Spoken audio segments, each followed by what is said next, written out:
रूसी सेना ने यूक्रेन के खेर्सन पर कब्जा करने का दावा किया है। रक्षा मंत्रालय के प्रवक्ता इगोर कोनशेंकोव ने इस बात की जानकारी दी और कहा कि सशस्त्र बलों के रूसी डिवीजनों ने खेर्सन को पूर्ण नियंत्रण में ले लिया है। रूसी सेना यूक्रेन की कई शहरों को तबाह करने में लगी हुई है। रूसी सेना ने खार्किव मिलिट्री अकादमी को अपना निशाना भी बनाया है और इस पर रॉकेट दागा है। रिपोर्ट के अनुसार रूसी सेना ने कई रिहायशी इलाकों पर भी हमला किया है। वहीं यूक्रेन में फंसे भारतीय नागरिकों के लिए भारत सरकार की ओर से कंट्रोल रूम एक्टिव किए गए हैं। ये control room Poland, Romania, Hungary और स्लोवाक गणराज्य में स्थापित किए गए हैं।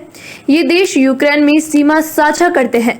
यूक्रेन में फंसे भारतीय सरकार की ओर से जारी किए नंबरों पर कॉल कर मदद पा सकते हैं और स्वदेश वापस आ सकते हैं। गौरतलब है कि रूस और यूक्रेन के बीच कई दिनों से युद्ध चल रहा है और इस युद्ध को खत्म करने के लिए दोनों देशों के बीच वार्ता भी हुई थी, जो कि पूरी तरह से विफल रही, जिसके बाद रूस और आक्रामक हो गया। रूस तेजी से यूक्रेन के कई शहरों पर हमला कर रहा है।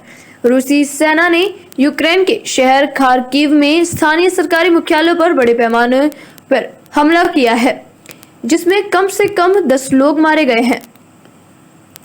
इसके अलावा रूस द्वारा राजधानी कीव के मुख्य टेलीविजन टावर पर किए गए हवाई हमले में 5 लोग मारे गए हैं।